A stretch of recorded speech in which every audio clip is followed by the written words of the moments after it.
ngang mag-general cleaning dito sa play area ni CJ. Habang tulog nga siya, ay talaga namang sinusulit ko na nga itong kilos ko. Dahil inuubo at nilalagnat nga itong si CJ, kaya naman naisipan ko na nga rin ditong mag-general cleaning. Hindi tayo mapapagod mga mawe for today's video.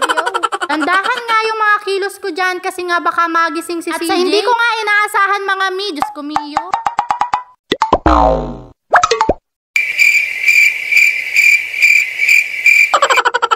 Diba nakita nyo naman mga mi, kung kailan naman nga hinay-hinay ako sa mga kilos ko para nga hindi magising yung anak ko. At buti na nga lang talaga hindi nagising si CJ at nasa kasagsagan pa nga siya ng kasarapan ng tulog. Pagkatapos ko naman nga alisin yung mga laruan niya at yung puzzle mat, eto nga't nagwalis na nga rin ako at sinabayan ko na nga rin niya ng pagmamap mga mi. Ganitong may toddler nga tayo, dapat talaga araw-araw tayo naglilinis at nagmamap. Pero syempre sa dami ko rin nga ginagawa, hindi ko na nga rin yan maaraw-araw. Yung tanging pagwawalis nga lang yung araw-araw mga mi. Tapos ko nga ilipat yung mga laruan ni CJ, eto namang side na to ang minap ko. Masarap naman talaga sa feeling na nakakapaglinis nga tayo ng bahay. Kahit nga nakakapagod, hindi na nga tayo pwedeng magreklamo dahil gusto natin to. After ko naman nga magmap doon, eto naman ang sinunod ko agad mga mi. For the brush nga ang person dyan mga mi. Simula nga nang naging nanay ako mga mi, hindi na nga ako nagreklamo sa buhay. Dahil nga itong mga ginagawa ko ay ginagawa ko rin naman ito nung dalaga ko. Mahilig din naman nga akong maglinis ng bahay. Kaya lang ang pinagkaiba nga ngayon na nanay na tayo ay talaga namang multitask. Kasi wala namang ibang gagawa nito kundi tayo lang mga hindi pa tayo mayaman para kumuha ng katulong. Pagkatapos ko naman nga i-brush yan mga mi, binanlawan ko na nga rin yan agad ng mabilis. Dali-dali na nga ako nagpunta dito sa terrace para nga matuyo na rin to agad. Bago ko nga i-brush tong puzzle mat, napakatirik pa nga ng araw. Pero ngayon, Diyos ko, napakalulam na.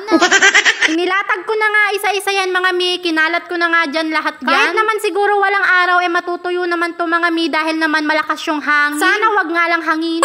Pagkatapos ko nga dito sa terrace, pumasok na nga rin ako agad dahil tuyo naman na itong sahig at nilipat ko na nga rin agad itong mga laruan ni CJ. Ibinalik ko nga lang yan sa mga pwesto nila. At syempre, hindi pa rin tayo matatapos mga mi. Walang mapapagod sa pamilyang ito. Pagkatapos ko naman nga dun sa labas, eto naman, sinimulan ko na nga itong mga tupiin ko. Paano ba naman kasi may lalabahan na naman nga ako? Diyos ko miyo. Sasagutin nga lang akong tanong nga po ito sa comment section ko dun sa mini vlog ko kahapon. Nasaan daw ba yung may-ari ng bahay namin? Hello sa'yo, Mama May and family. Hindi ko po sure kung anong bansa yun. Nakalimutan ko na kasi mga mi, kung US ba yun or Canada. Doon na po sila nakatira mga mi, kaya itong bahay na to dati, pinapaupahan talaga nila hindi to. Hindi ko na rin alam kung bakit hindi na to pinaupahan, kaya pinatira na lang kami dito ng tatay ko. Every year naman ay umuwi sila, kaso nga lang ay isang beses nga lang yun mga mi. Kaya next year ay siguradong uuwi sila, kaya ako naman ay magre-ready ng bonggang-bongga. Dahil matinding bakbakan na naman nga ang pag-general cleaning namin ng tatay ko. Hindi lang kasi sa loob ng bahay, pati nga rin sa labas, mini-maintain nga rin namin yung kalinisan. Ko mga mi, napakalaki ng bahay na to, lalong-lalo na nga sa malaki labas. Malaki po yung garahe at meron pa nga pong bakanting lote. Kaya malaki nga rin yung pasasalamat namin talaga sa may-ari ng bahay na to na pinatira nga kami dito. O siya mga mi, hanggang dito na lang. Maraming salamat sa mga nanonood.